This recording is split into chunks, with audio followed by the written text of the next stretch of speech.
Welcome, friends, to this groundbreaking presentation, Queer Jewish Pasts, Histories of LGBTQ Religious Activism in Europe and the United States. I'm Mark Bowman, Executive Director of the LGBTQ Religious Archives Network, one of the co-sponsors of today's program. LGBTQ-RAN is a unique venture dedicated to preserving the history of LGBTQ religious movements around the world. Our mantra is, history is written from the perspective of those who preserve their records. History is written from the perspective of those who preserve their records.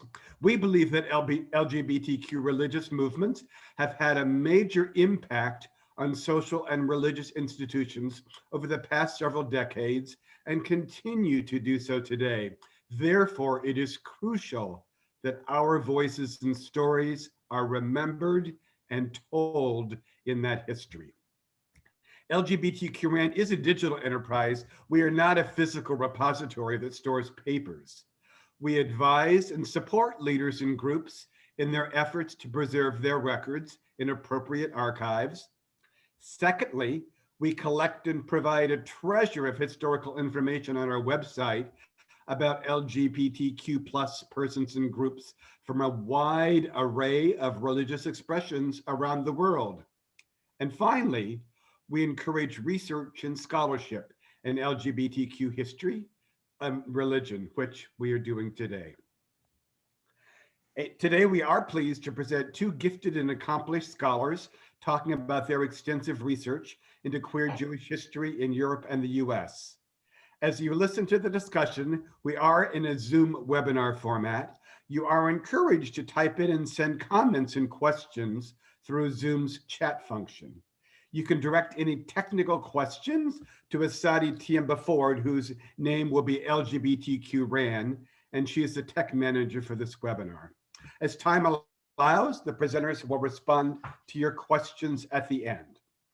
Now, it is my pleasure to turn to the other co-sponsor of today's program, the Jewish Roundtable at CLGS, the Center for LGBTQ and Gender Studies in Religion. The coordinator of the Roundtable, Rabbi Jane Littman, will introduce and moderate today's panel and discussion. Thank you, Mark. That was a wonderful introduction. And I want to thank all of you who are joining us today for our Queries series. I'm glad to see such a big turnout. One of the wonderful things about CLGS, the Center for LGBTQ and Gender Studies, is that we put on a monthly Jewish Queries series, and this is part of the series. Mostly our seminars and programs are on Thursdays at 1 p.m. Pacific time. This one's a little different because we have to accommodate a larger than US audience and participation, which we're thrilled by. And so I'd like to introduce both our participants and presenters. I've known Greg Drinkwater for a very, very long time, and it's been my pleasure to see him become more and more of an authority and a leader and a teacher in Israel, and being able to, in Israel, by that I mean not the country, but the people. And I'm delighted to be both, I think, in some ways a parent of his research and also a subject of it. Dr. Greg Drinkwater received his PhD in US history at the University of Colorado Boulder, and is currently the Norman and Cyril Reitman Visiting Scholar at the Bildner Center for the Study of Jewish Life at Rutgers University. His research focuses on sexuality, gender, and Judaism in the modern United States. His work has appeared in the journals Jewish Social Studies and American Jewish History, as well as the Journal of Modern Jewish Studies. His current project is a book on the history of gay and lesbian synagogues and their role in incubating queer Jewish space. Prior to entering academic life, Drinkwater worked for 10 years as a researcher and advocate for the LGBTQ inclusion and social justice in the Jewish community through the organization Jewish Mosaic and Keshet. He is co-editor of the book Torah Queries, weekly commentaries on the Hebrew Bible. Now, Jan, in contradistinction to Greg, whom I've known for years and years, Jan is a new acquaintance, and I'm delighted to know him and learn about his work. And I think bringing in, this is the first time Queries has brought in someone from Europe to talk about the situation in Europe. And I think it's really a good step for us to have a more international perspective. Sometimes we're overly centered on the United States or Israel. Jan Wilkens is a PhD candidate at the University of Potsdam. He holds an MA in Jewish Studies and a BA in Judaic Studies, Mideastern Studies. His research interests include the Jewish LGBTQ+ community, Jewish feminist discourses, gender research, commemorative culture in Europe and Israel, as well as provenance research. His master's thesis was an analysis of the early years of the world's first gay outreach synagogue, Beit Chaim Chadashim in Los Angeles. For his PhD thesis, funded by the German Academic Scholarship Foundation, he focuses on queer Jewish groups in Europe, the entanglements between each other, and their connection to gay outreach synagogues in the United States. If you would unmute yourselves, Jan and Greg. I'd like to start by asking you to go back 40 years to the late 70s and 80s. And what was the general situation for LGBTQ+ Jews in Europe and in the United States? And Jan, why don't you start with talking about the sort of background in Europe, and then we'll move to Greg. Yeah, first, thank you for having me. I'm really excited. Yes, the situation of LGBTQ Jews in Europe in the 70s and 80s wasn't really promising.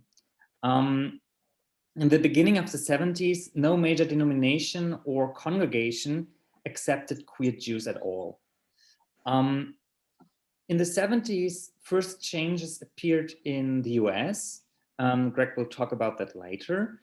And those changes only slowly reached Europe, especially because the reform movement in Europe is quite small in comparison with the US, and the reform movement has had a huge impact on the change on attitudes towards queer Jews.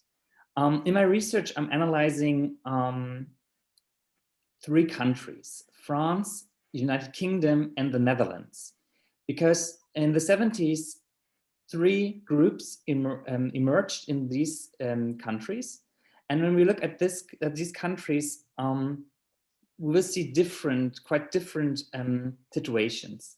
The Jewish community in France is the third largest population, is the third largest one in the world. However, 90 to 95% of affiliated Jews are Orthodox. So there's only a really, really small Jewish reform movement or Masorti conservative movement. And as you might imagine, the situation of queer Jews in the Orthodox communities is challenging to this day. And it wasn't different in the 70s and 80s. The UK was a bit different because the liberal branch of Judaism, the liberal Judaism of the UK is more close to the US reform movement, and was relatively open and very quickly acknowledging queer Jews. And in the Netherlands, first of all, it was a very small community, about 30,000 Jews in the Netherlands.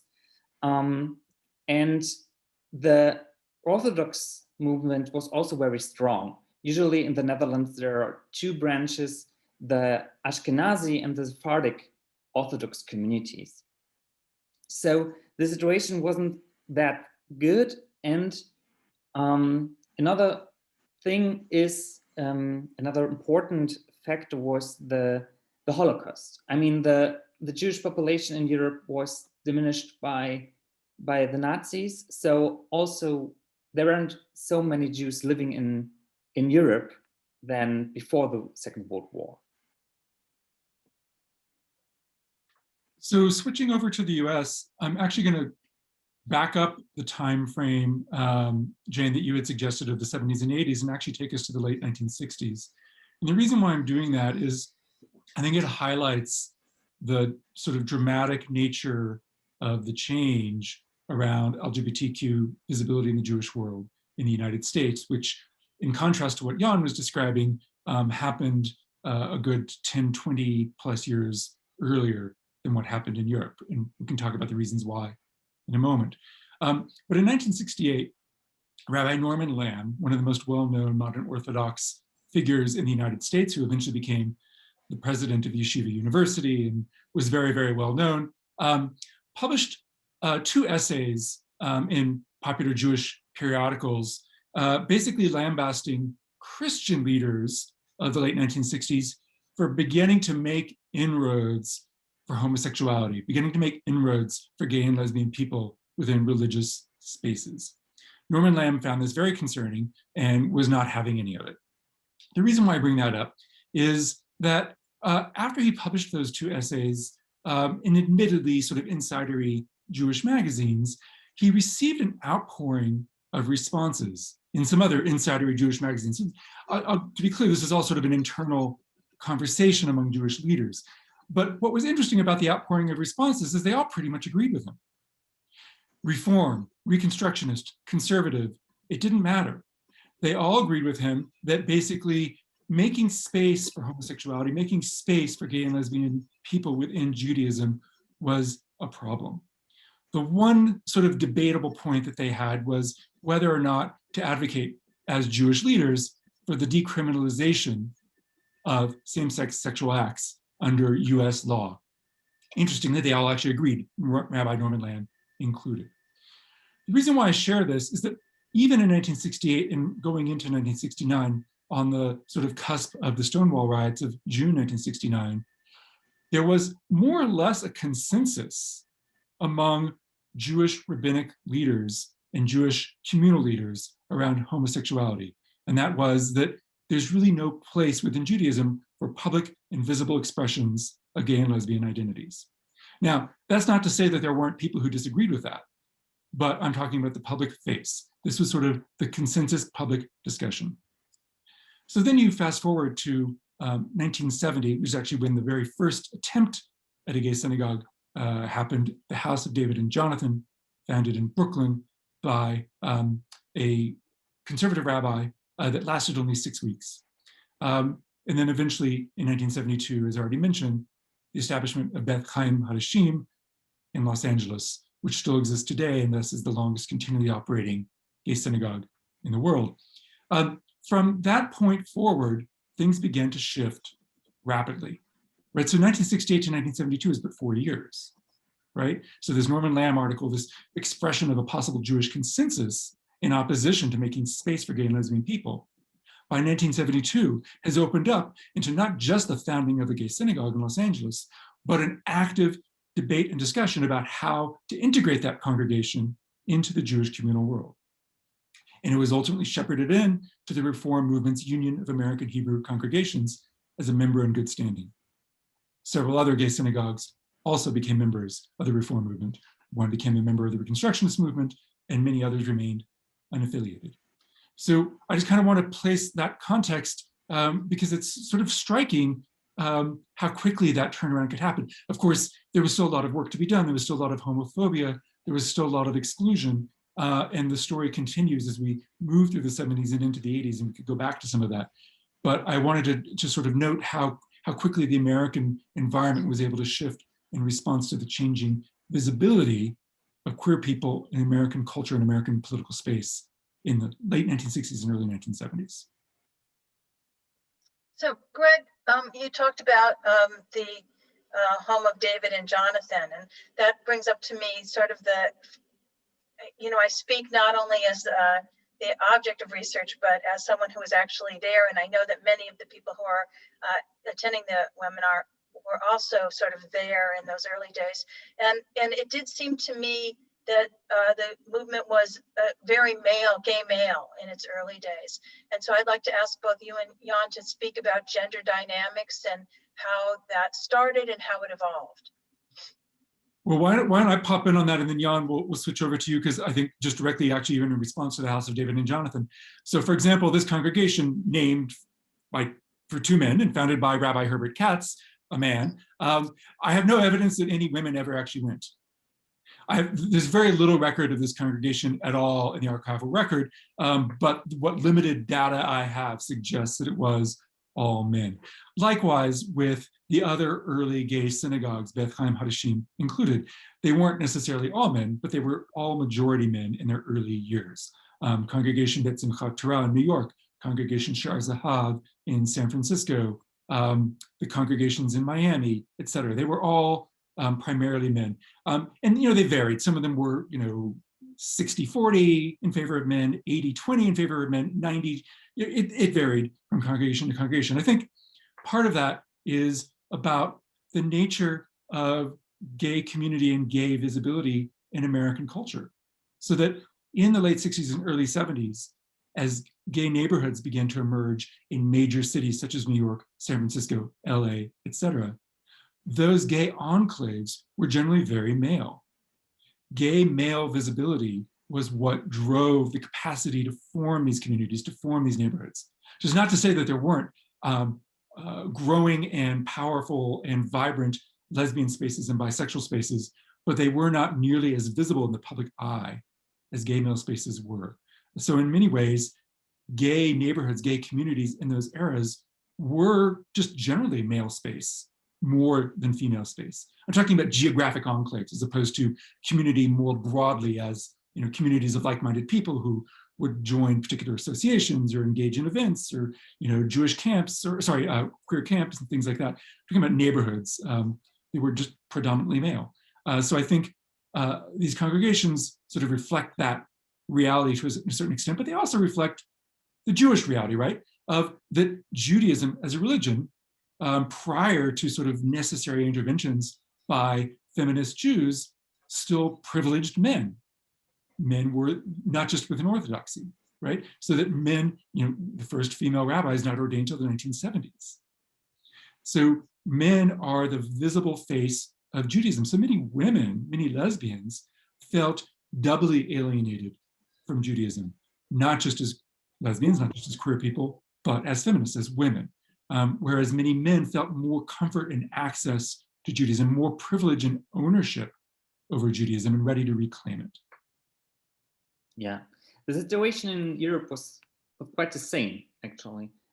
First, on the level of the whole queer community, that men were more visible than women, but also in the level of the queer Jewish groups. For example, I have a very good personal story of Peggy Sherwood. She was the first female president of the Jewish gay and lesbian group in London. The group was founded as a Jewish gay group because there were only men in this group. And when she came to the group for the first time, she was the only woman. And she asked one of the men, "I'm the only woman. Where are the other women?" And she was like, and he was like, "There's just one woman each session here. They never come back." And then she asked for the addresses.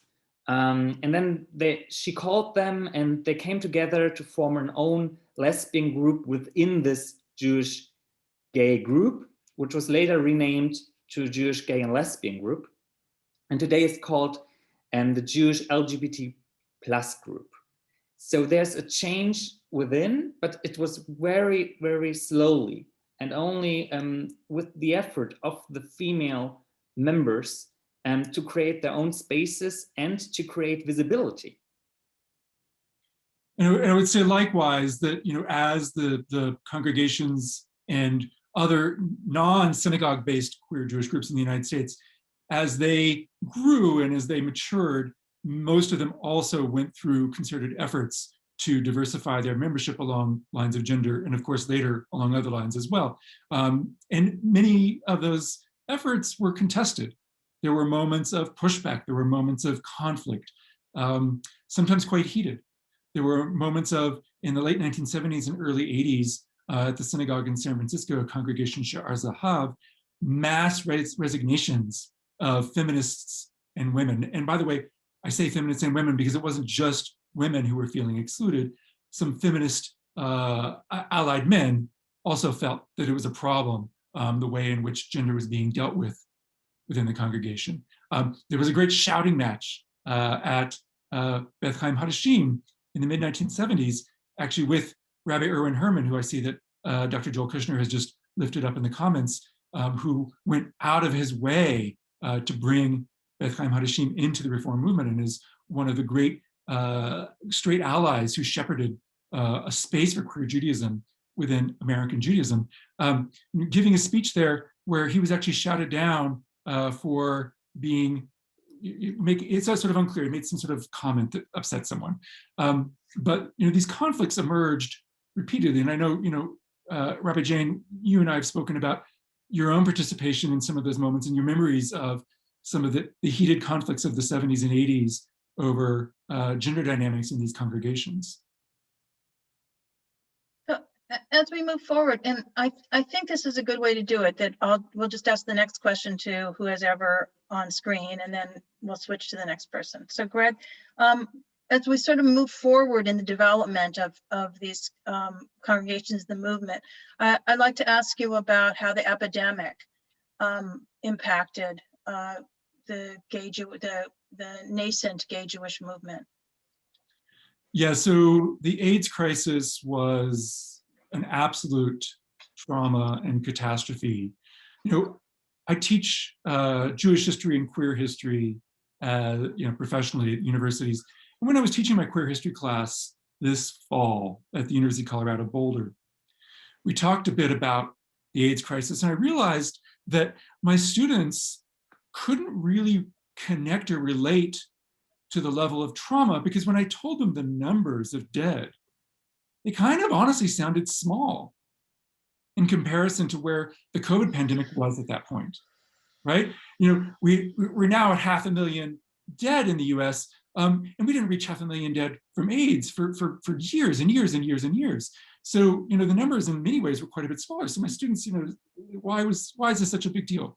What I had to explain to them was that, the COVID pandemic, although of course it disproportionately affects certain demographic groups, people with pre-existing conditions, older people, et cetera, is broadly disseminated through the population, right? Whereas in the early years of the AIDS pandemic, AIDS was just ripping through, again, these gay male enclaves I was just talking about, to the degree where you could have contexts where people who were deeply embedded in those neighborhoods might lose 40, 50, 60% of their friends. These congregations, the synagogue in New York lost 40+% of its gay male members within 10, 15 years. 80 people at Sha'ar Zahav in San Francisco had died within 10 or 15 years. These congregations became what I would use the words of religious studies scholar Lynn Gerber, who's done research on Metropolitan Community Church, a gay Christian denomination in San Francisco, and described MCC in those years as not just a gay church, but an AIDS church. And I think the gay synagogues in the major urban centers, San Francisco, LA, New York, et cetera, became in the 80s and the early 90s AIDS synagogues. AIDS was, the absolute trauma ripping through those communities.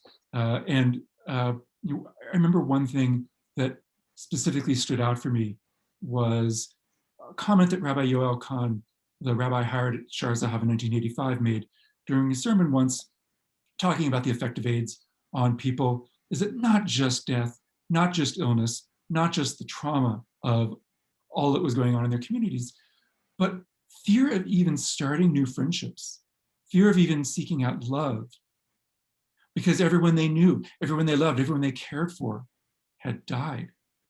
So the people were entering into periods of what he termed emotional celibacy. And I think that was happening at these congregations and communities across the country. I think probably in some similar ways in certain places in Europe as well. Exactly. The situation in Europe was not better at all. There's just one difference. And in this, in the groups I'm analyzing, and these are groups, they're not synagogues. So they have a different understanding or approach to matters of healing, of giving support, and to those who lost their friends. What's really special in the gay Jewish environment in Europe are so-called telephone helplines. In the UK and in France, there were two groups.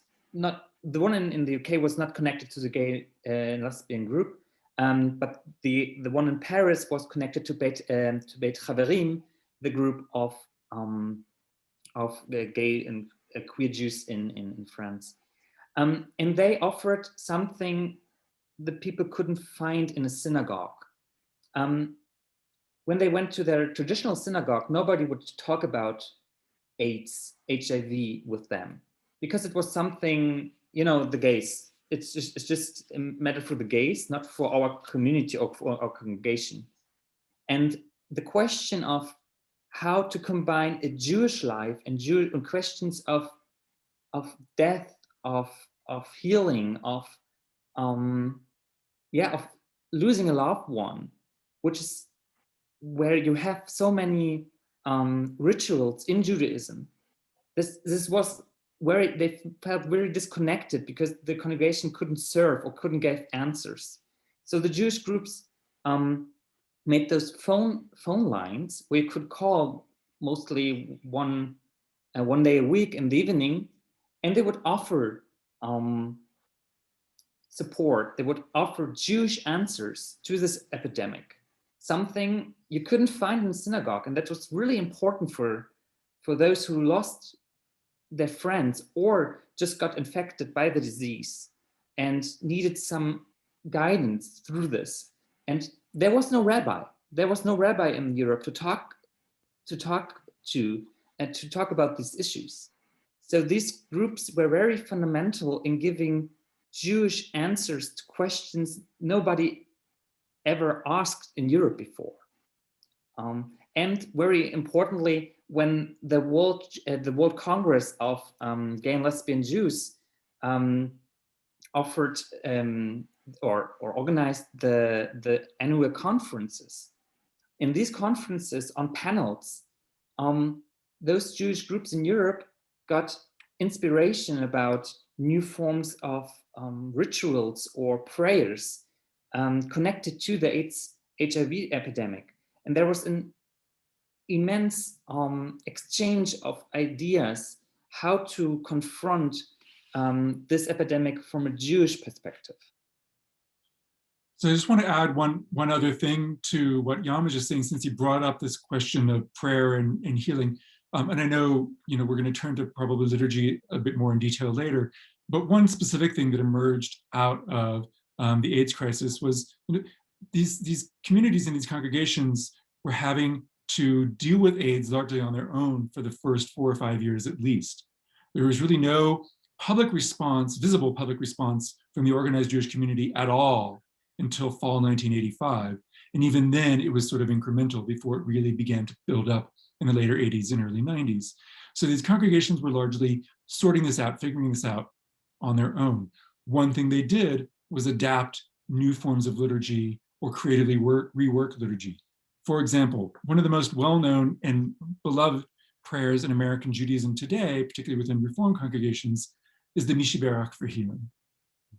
This moment at the end of a Shabbat service where the congregants are all invited to name people in their lives who might be in need of blessing for healing, for repair, spiritual, physical. And people often look forward to that, and it can be a sort of emotional highlight of Jewish services. But the Misha Barak for healing had actually been completely removed from Reform Judaism going back to the late 1800s in the United States. And it only began being reintroduced in the late 1980s and early 1990s, in large part because of queer people. Specifically, in the mid-1980s, gay synagogues began adding a Misha Barak for healing to their services in response to the AIDS crisis. They also began adapting new versions of the Misha Barak for healing that specifically named the AIDS crisis in both English and Hebrew. This ritual of turning to the congregation and inviting people to name names of individuals in need of healing is an innovation that actually emerged out of that context. Previously, as I said, in Reform synagogues, it wasn't said at all. In conservative and Orthodox synagogues, it still had its more traditional place as something that was said after an aliyah, after being called up to the Torah, and tended to be focused on particular named individuals. This idea of bringing in all within the community who are in need of healing is an innovation of queer people. It's a recognition of queer embodiment. It's a recognition of frailty, of naming frailty, of naming sickness, of naming illness in a very public way, of bringing the personal and the private to the public sphere, which is now something that's sort of normative in American Judaism, but it began with queer people. And the most commonly known melody that people sing for the Misha Barak is, of course, the version created by Debbie Friedman and Dror Seidel in the late 1980s for Marcia Cohn-Spiegel, written by Debbie Friedman, a Jewish lesbian, and her then partner, Dror Seidel. And they wrote it in part with the reflection of AIDS and this crisis in these queer Jewish communities in mind, even though it doesn't name AIDS, doesn't name queer people. That was in their minds when they wrote it in the first place. And as these groups and congregations grew during the 80s, I'd like to ask, and also including the World Congress, I'd like to ask more about the inclusion of what were then marginal queer groups: trans, bisexual, leather, butch femme, drag. How did that happen? And what was the balance between, because we've talked about pushback earlier, between gatekeeping and disruption, and how was that all going on? Greg, if you don't mind, I think I'm going to ask Jan first. Okay. Yeah. When I wrote my thesis about Beit Chaim Chadashim, I traced back how the synagogue came from a gay outreach synagogue to a synagogue for gay, lesbians, and bisexuals. And at the end of the 1990s, they included the trans perspective. And when I looked at the groups here in Europe, there was one interesting thing. The one in Amsterdam, Shalhomo, included bisexuals from their first meeting on. I'm not sure why this is the case, because usually you have the same development in the queer community as a whole. First, there are the gays, then there are the lesbians, then there are the bisexual, then there are the trans people. I think the group in Amsterdam just had bisexual people in their rows from the beginning on, and there was a high visibility. And in all of the newsletters, you will see from the beginning on, this is a group for gay, lesbian, and bisexual Jews. In the other groups where, well, there was the same development like I described with Beit Chaim Chadashim. And I came along one interview with one of the founders of the Jewish gay group in London, and he told in this interview that he never really understood why trans Jews demanded recognition, and that the Jewish gay group is not the right place for them. And he was active in the group until the mid-1990s. That's really something which I felt really uncomfortable to hear.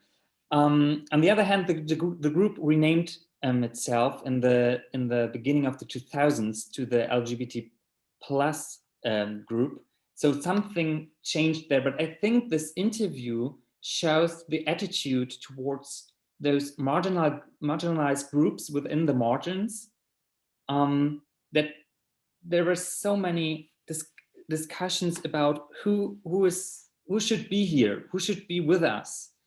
And this kind of inclusivity which we have today in most of the cases, this wasn't there in the 70s and 80s. That's something something people forget.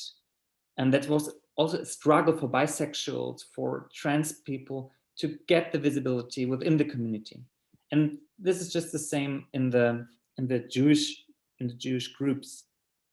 But one interesting thing, and when I went through the archives in the US, and when I look at the material I have today in Europe, all of the groups really embrace Jewish drag, Jewish male drag. In each party, there was a Jewish drag performance. And I mean, when I thought about it, when I got the question, I was, wow, there's always a Jewish drag performance, but only male, yes? So this is something the community was really open to, I guess. Yeah, I'm really interested to hear what Greg is saying about the US. Yeah, so I think, I think I'm mostly going to echo what Jan said. The visibility for bisexual people and trans people came quite late to these spaces in the US as well. And again, for much of the same reasons, that visibility for bisexual people and trans people within the broader queer community was slow in coming for a long host of reasons that we could talk about in quite a bit of depth. But I'll just focus in on these Jewish spaces. There always were certainly bisexual folks who were active in these communities. Trans folks is a little more complicated, and I'll turn to that in a moment. But in terms of, so for example, the synagogue in San Francisco, Shar Zahav, had bisexual members from the 70s and early 80s, but there wasn't really any shift towards serious visibility for bisexual members of the congregation into the early 1990s. And then it was still contested. Biphobia, sort of discrimination against bisexual people, questioning their participation and their role even within the queer community, was still very prominent. And it was still a heated and contested topic throughout the 90s and even into the early 2000s. But what's interesting is at the same time, some of the most prominent bisexual activists who were forming visibility and organizations for bisexual people generally within the queer community in the late 70s and early 80s happened to be Jewish. But this is actually a common issue. So we haven't even actually talked about this yet, is that we're talking here about Jewish queer activism, Jewish queer spaces, synagogues, social groups, etc. But that assumes people who have an interest in identifying Jewishly. So remember, at least in the US, and this is different a bit in Europe, the majority of American Jews don't identify Jewishly, at least in terms of being members of Jewish agencies, of synagogues, of Jewish organizations. Today, membership was higher in the 50s, 60s, 70s, and 80s. It's been declining. So if you sort of think about queer Jews, our conversation is already actually ignoring about half of them by focusing on these organized queer Jewish spaces. Right? If we're thinking of queer Jews for whom their Jewishness was not necessarily the first and foremost thing they might have put forward, they're often overrepresented in queer activism, queer spaces. So for example, these bisexual activists in San Francisco that I just mentioned. One of them, David Lurie, was actually active in another queer synagogue. San Francisco had two queer synagogues for a while, Ahavat Shalom. But in general, there was not as much overlap with these folks in actual Jewish spaces. Trans visibility took, again, many more years, late 1990s, early 2000s, before it really began to emerge. I actually interviewed Professor Joy Layden, who teaches at Stern College of Yeshiva University and is a sort of very well-known trans writer and scholar, who was actually a member of Shar Zahav in the 1980s. And Joy remembers, presenting at that point, she wasn't out as trans. So she presented to others as a cisgender married straight guy. That's what people would have read her as. And she was not aware of other trans folks in the congregation. Now, it may have been that there were folks there and Joy just didn't know them, but there was just really, she couldn't remember any conversation on trans inclusion, even in the mid 1980s. So it really just comes much, much later.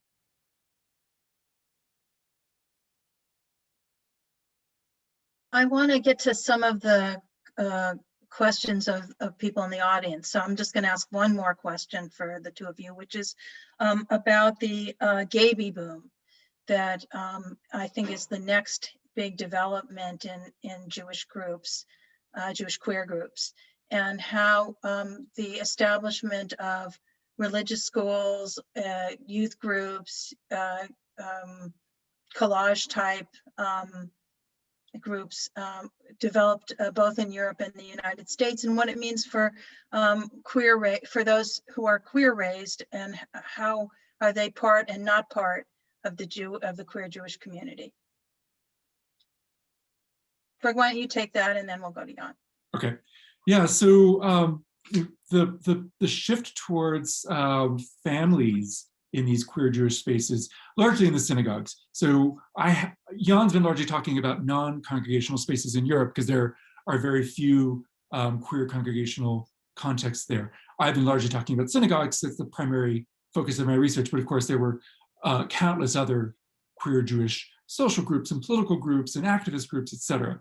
But within the synagogues actually was the main space where you begin to see the emergence of queer families. Now, of course, there were always people with kids going back to the foundings of these congregations in the 70s. But generally, those were folks who had kids through, opposite sex marriages, and maybe at this point they were divorced, what have you. The situations are complex. And you remember, a gay man in particular, lesbians had a little bit more leeway, but still it was challenging. A gay man becoming a parent as a gay man was not just frowned upon, but there was really no legal capacity to do so until the early 1980s in most parts of the US.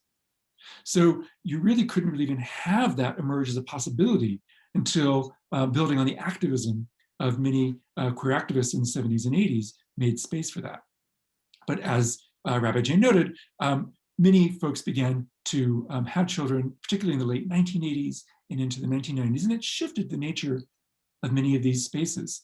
Some of them, it created a bit of conflict. So if we talk, going back to earlier in our conversation, we talked about how sort of predominantly male these spaces were in their early years, particularly in the 1970s. Many of those men grew up in an era where they had completely rejected or sublimated the possibility of raising kids, of having a family. Some would do it proactively and say, this is my identity as a gay man. We're not about family. We're not about children. We're not about marriage. We're queer. We're radical. We're something else. Others did it out of a deep subconscious pain of putting, sort of sublimating something that they knew that they just could not do in a world that did not allow for that. And there's some sort of PTSD and trauma around that. And when these congregations began having visible families and developing queer schools, right? Hebrew schools. The very first one founded in Shar Zahav in San Francisco in 1988. It was challenging for some of these men. Some because they'd always seen these spaces as adult, and others because it brought up this deep trauma of these moments of loss, these moments of sublimation that they hadn't even thought about or talked about in decades. It was really, really hard for them. And it led to some interesting conversations. Some people left. Some people sort of overcame that resistance and found ways to create families of their own. And others turned to doing things like teaching. So for example, some of the B'nai Mitzvah tutors at some of these gay synagogues are some of the older gay men who never had children of their own. But this is a way for them to engage with recreating a next generation of American Jews, right? Their contribution to L'dor V'dor from generation to generation within Judaism, something they thought they would never be able to do. Jan? Yeah. I have two main remarks to this question. First, that's the term "baby boom." I'm not really sure to use this term in Europe because the states in Europe are having really harsh restrictions on reproductive medicine from the 80s to today. In the European Union, there's just one country that allows surrogacy for gay men. This is Greece, and all other countries are really strict. So there wasn't really a possibility to build a family. When you go to the US, or if you're going to the East, to Ukraine, Russia, then you had the opportunity, but the opportunity is always connected with money, with other different kinds of possibilities.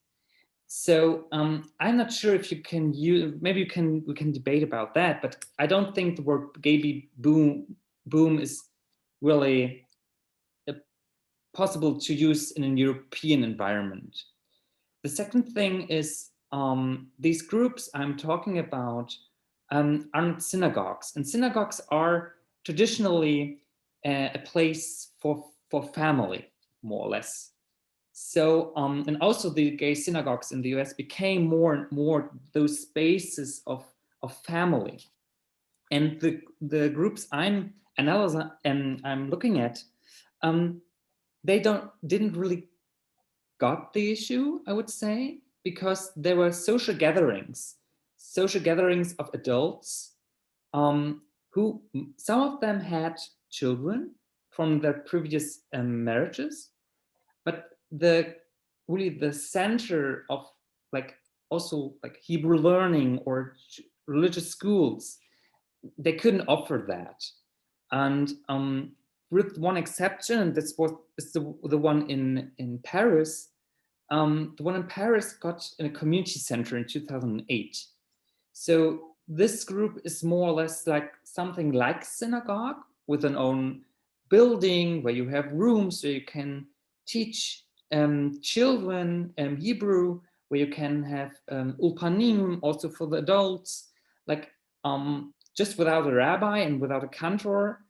And this group started to teach their community about getting children, and mostly because of the president of the 2000s, and got his own children by flying to the US and Right.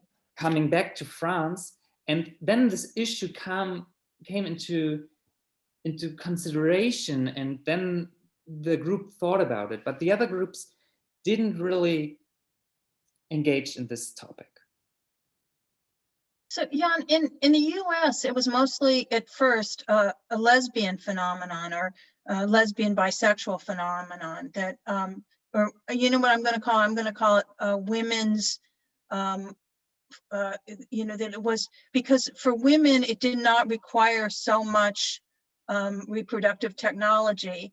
And just as an aside, I remember in the mid 80s helping some people with let's see what we called that then, turkey baster babies. And that you could do it with no, if you just had a willing sperm donor around, which was relatively easy in California in those days. It didn't require anything that you didn't have in your kitchen in order to get pregnant eventually.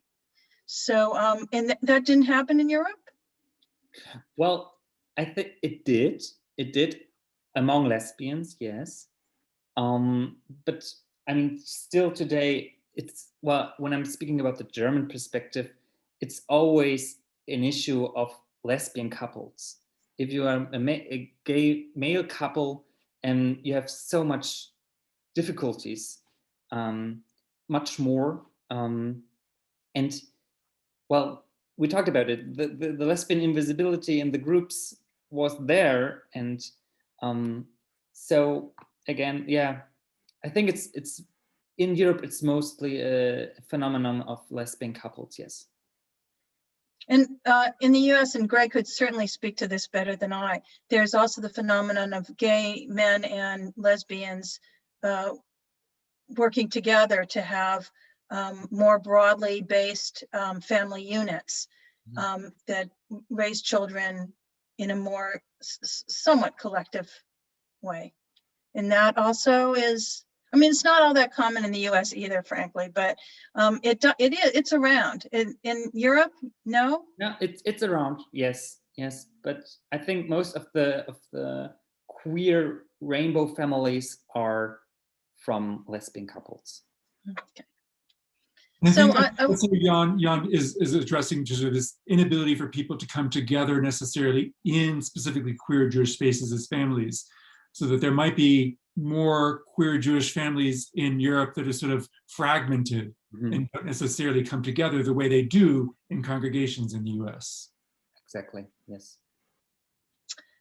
So I want to turn to questions from the people who are listening, and please use the Q&A and put in questions.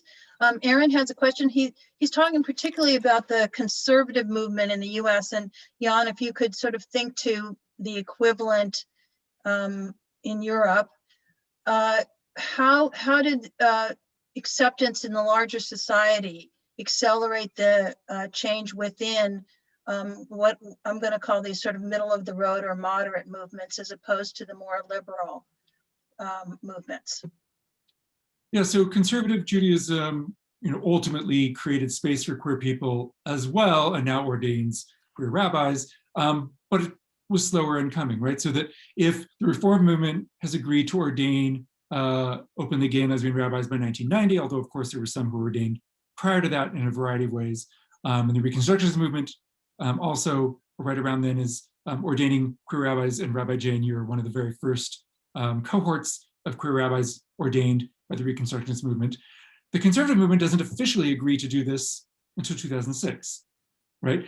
But again, there were some who were ordained prior to that, and just either through being closeted or sort of shifting understandings of their own identity, sort of managed to be ordained, but without being sort of presented as visibly queer.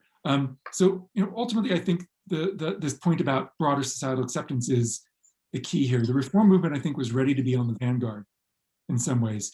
People like Rabbi Alexander Schindler, Erwin Herman, some of these straight allies, Al Forsman, some of these straight allies who were sort of driving the Reform movement and its commitment to social justice, very early on in the 70s, picked up on the gay movement, on gay liberation, as a new wave that they were ready and willing to ride. And even if they did it haltingly and sometimes not as well as they could have, they were ready and willing to go there. Whereas the conservative movement was more responsive to society, right? They were ready and willing to change once acceptance for the identity, for same-sex weddings had already reached sort of a critical mass within American society. Likewise with Orthodox Judaism. The space for, there are now about a dozen Orthodox rabbis in the US and Israel who are publicly willingly ready to officiate at gay weddings. There was Rabbi Steve Greenberg, the first openly gay Orthodox rabbi. He's now got company, right? There are other now gay Orthodox rabbis. And there's more and more space being made within Orthodoxy, but again, another 10, 20 years even further down the road than the conservative movement. Well, the European conservative movement looks really, really closely to the developments in the US. So most of the decisions made in the US are, well, translated here into European congregations. Yes, from 2006 on, there was the possibility for gay and lesbian rabbis in the conservative movement. When the Zacharias Frankel College here in Potsdam was founded in 2013, and I think it's the youngest conservative theological seminar in Europe. And when it was founded, they said, please come as you are, and we want you to have everyone here. And now it's not really a thing anymore in conservative and in reform synagogues in Europe. even the conservative synagogue in Berlin is the one officiating the most same-sex marriages in whole Germany.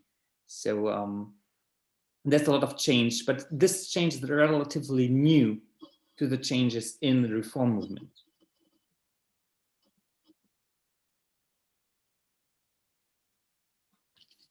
So I have a few questions from earlier in the discussion. The first one is, how much do you think the acceptance of LGBTQ people in larger society has accelerated the acceptance of change within the conservative movement in the 2000s versus the reform and reconstructionist movements earlier on? So I think that's the one we just covered. So do we have another one? We do. The next one is, where did you find sources for the 1970s through 80s in Europe?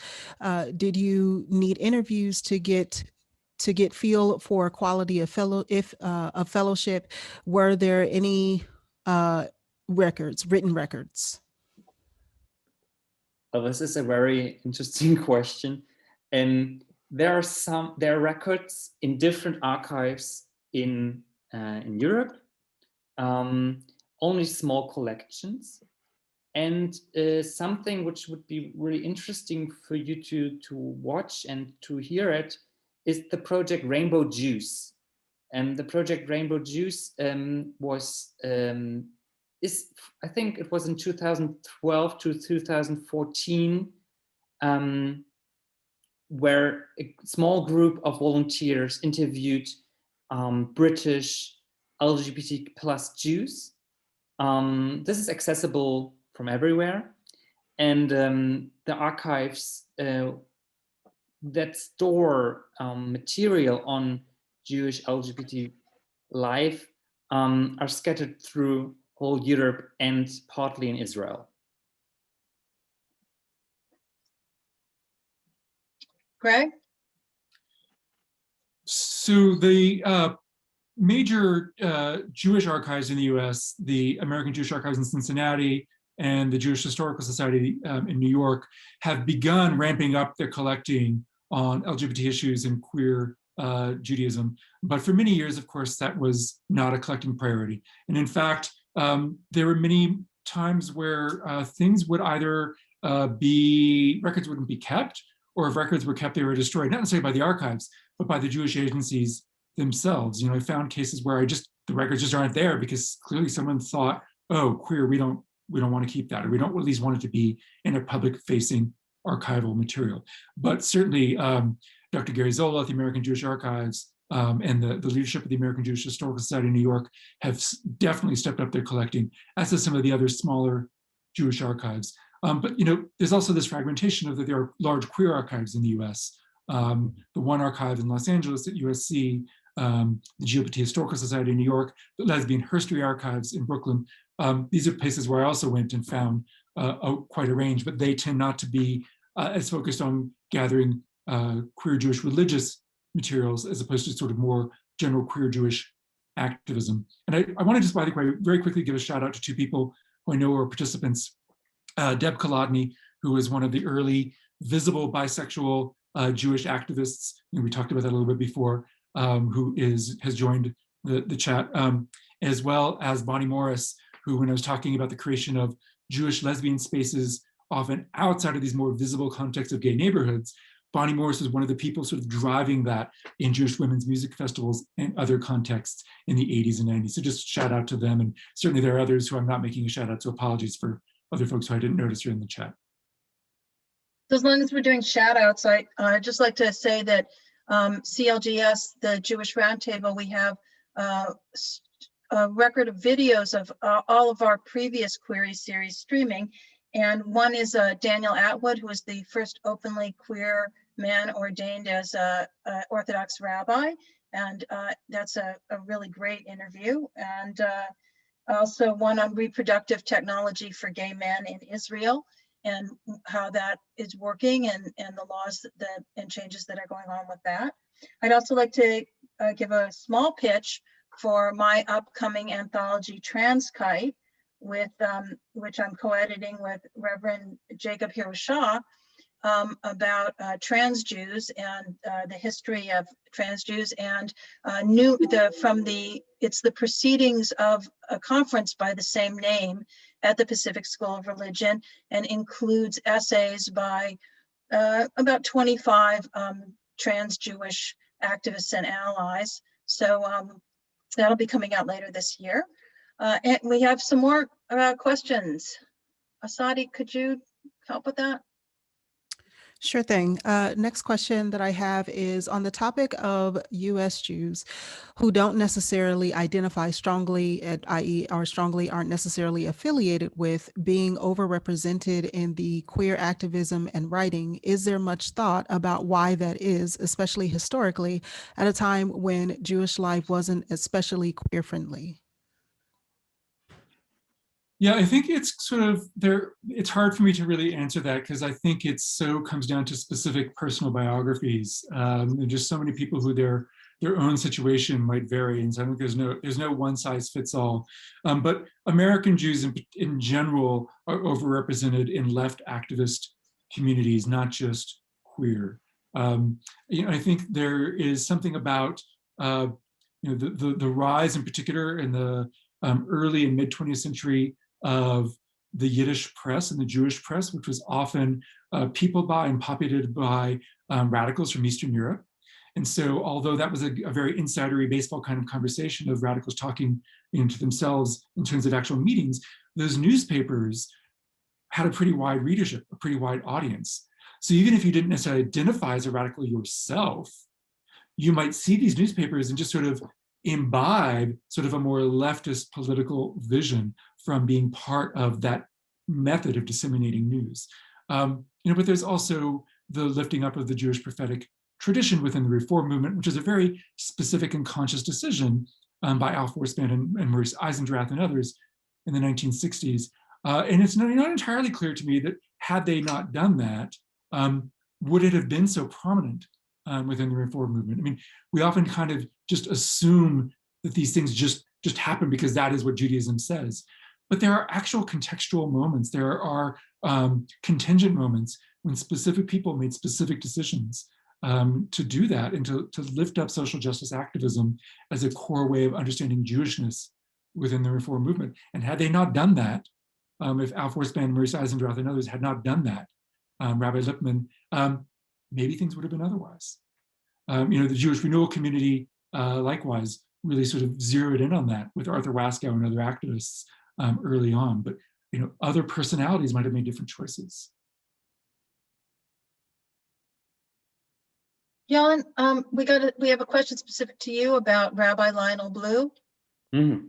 Yeah, Rabbi Lionel Blue was the first rabbi who came out as gay, and he massively influenced the liberal reform liberal movement in the UK, and talked a lot about his journey as a Jew who was who lived during the Second World War and then came out in a later process as a gay rabbi, and he massively supported the smaller groups in Europe to be who they are, and he's a very central figure in the integration of LGBTQ Jews in the UK.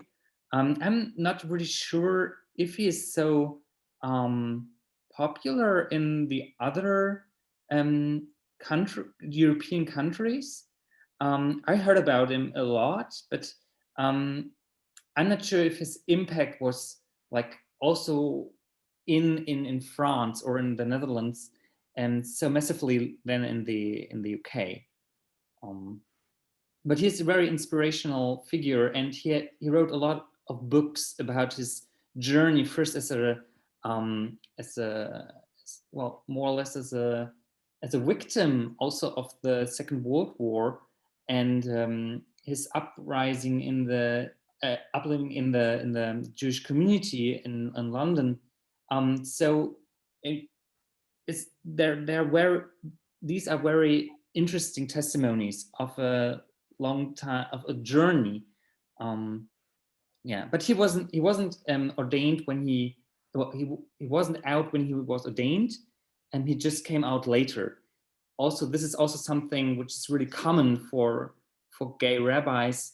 They got ordained and then they came out, just not to yeah, because otherwise it would be just too complicated to get the ordination. Oh, and you couldn't get admitted when, Yeah. You know, HUC, when I applied to HUC in 1975, I was told in no uncertain terms by many, many people that if I came out as bi, I would not be admitted. And it really took until, you know, 1984 before I could be out and admitted to the Reconstructionist movement. And then, even then, a little longer for HUC to get on board. We have a question for Greg. Did you ever, oh, this is from Joel. Speaking of shout outs, I saw for a while that Alan Bennett was on, who was the first, like Lionel Blue in Britain. Alan was the first in the United States of an ordained rabbi who came out as gay. And Joel Kushner is has done many, many things for the LGBTQ plus population of Jews. But to me, the most notable is he's the editor of Kulanu, which is a wonderful resource book. Joel asks for Greg, did you ever speak with Rabbi Schindler's speechwriter, who had some things to, so this is a loaded question, things to say about Schindler's views on gay issues? And if so, what did you learn? I did. So yeah, thank you for that question. So Rabbi Schindler for many years worked with the writer and editor Lawrence Bush, Larry Bush, who helped him with his really important and major speeches, and you know, sort of plenary kinds of level things. And in 1989, Rabbi Janet Martyr, who had been for a few years the rabbi at Beth Chaim Hadashim in Los Angeles, a straight woman and ally, was working for the Reform movement and invited Rabbi Schindler to come speak at memorial sort of healing service, Leo Baeck Temple in LA, dealing with AIDS. So she was trying to raise the visibility of AIDS among the Reform leadership, and she thought having the president of the Reform movement show up and give a sermon related to AIDS was the thing to do. So he recognized that this is going to be highly visible, and so he asked Larry Bush to help him with the speech. And while working on that speech, Rabbi Schindler had a bit of an epiphany. Now, I won't go into the details of how that happened, but basically he realized that even though he had been at the forefront of inviting Beth Chaim Hadashim and gay synagogues and gay Jews into the Reform movement from the earliest days, from the early 1970s when he first became president of the movement, he'd had a blind spot for 15, 17 years. That basically he realized in that moment when he was prepping this really important speech that he had always sort of seen gay people as people who, well, we need to respect and support them because they have, this challenge. He wasn't respecting and affirming gay people as part of the sort of diversity of sexual life, of romantic life, of intimate life, that should be embraced and should be celebrated. It was almost sort of a, well, it's unfortunate that they're gay, but we'll be very respectful and honor them and invite them into the community anyway. I'm putting words into his mouth. He didn't quite frame it that way, but that is sort of the sense that came out of this conversation. And from that, Rabbi Schindler had a bit of an epiphany that he needed to actually completely shift that thinking to celebrating sexual diversity, to celebrating queer people, to celebrating gay people. And I want to actually read something to you that he wrote as part of this speech, where he came in and he spoke about the Star of David and how the Star of David had been used during the Holocaust as a marker of shame, a marker of death on Jews. But he says, any Jewish child with a crown, though, can tell you that that star contains within it the triangle. He then evoked the pink triangle as a marker of homosexuals during the Holocaust and said, for those of us here today who would, a generation ago, have been wearing a pink triangle as a badge of shame, as a marker of death, for those of us here today who were or wear it as a badge of honor and resistance and identity, reflecting that it had become a symbol of the AIDS crisis. It is time to complete the outline of your Jewish star. For those of us who have been, as allies, willingly blind to the geometry of Jewish life, who would keep invisible the presence of that triangle within the shield of David, it is time to complete the outline of our Jewish star. I, therefore, today, as a leader of this movement for Reform Judaism, I, as a refugee from Hitler's Germany, I declare myself your ally today, and an ally to all of those whose Star of David needs completion. So very, very, very powerful and meaningful words. And I think it takes great credit to Rabbi Schindler that not only did he recognize in himself, but in that speech, he actually did a mea culpa. He recognized that and publicly asked forgiveness. I guess I should say vidui rather than mea culpa to not use Latin language. He did a vidui and he recognized his own error publicly, which is a powerful thing to have done. Well, that is a very beautiful way for us to begin to conclude.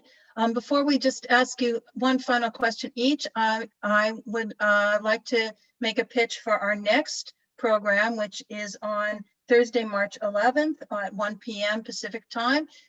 Dr. Golan Moskowitz will talk about Maurice Sendak and Golan's new book, A Wild Visionary. And I asked Golan if you could just say 1 minute about it, it'd be great. Thank you so much, and thank you to the panelists. This has been such an exciting and illuminating set of talks.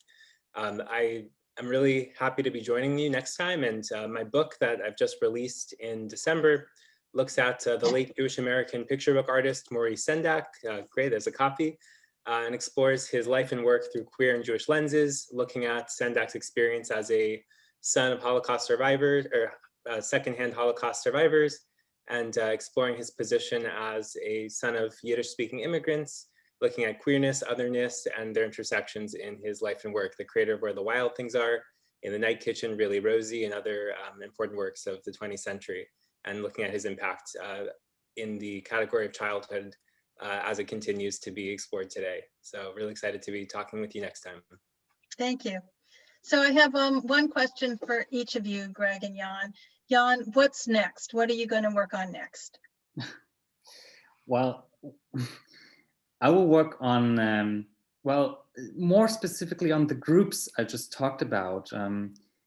If the pandemic allows, I will go to the places where those groups existed, Amsterdam, Paris, and in London, and to try to connect to the people there, to speak about what their experience was, and of course, to go into the archives. I just have limited access from home, and I really hope to get a broader picture of what happened in the 70s and in the 80s, and what happened in the founding generation of these groups. I'm really excited. And thank you so much for having me, and thank you for all the questions. It was really great. Thank you. Thank you for being with us. Greg?